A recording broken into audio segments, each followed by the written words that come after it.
दोस्तों आज हम जानने वाले हैं सर्वांग समता के बारे में। सर्वांग समता होता क्या है, आइए जानते हैं।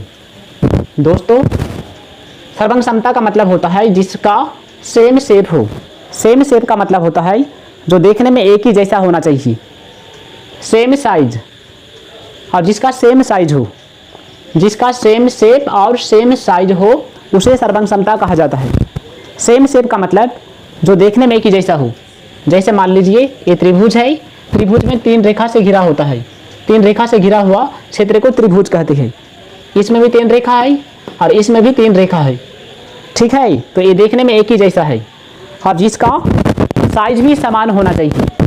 ये जितना बड़ा है ये भी उतना ही बड़ा होना चाहिए। जैसे मान लीजिए ये त्रिभुज को यदि हम उठाकर इसमें डालेंगे तो एक दूसरे को पूरा पूरी ढक लेगा। जैसे मान लीजिए दोस्तों ये मेरा हाथ है और ये मेरा हाथ है, यदि ये वाला हाथ को यदि हम इसमें उठा के इस तरह बैठा देंगे तो एक दूसरे को पूरा पूरी ढक लेगा।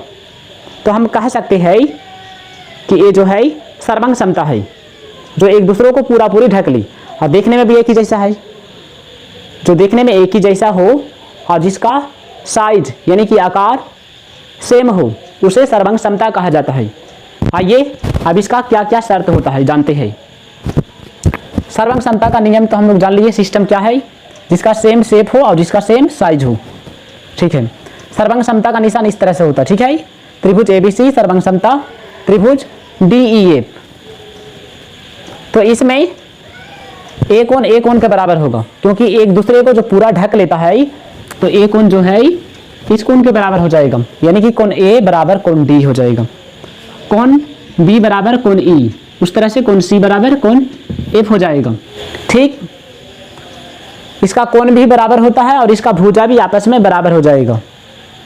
तो AB बराबर A भुजा इस भुजा के बराबर होगा और A भुजा इसके बराबर होगा और AC भुजा DF के बराबर होगा। तो यानी AB बराबर DE और BC बराबर EF। तो AC बराबर क्या होगा, AC बराबर हो जाएगा DF, ठीक है। तो जिसका सेम शेप हो और जिसका सेम साइज हो उसे कहते हैं सर्वांग समता।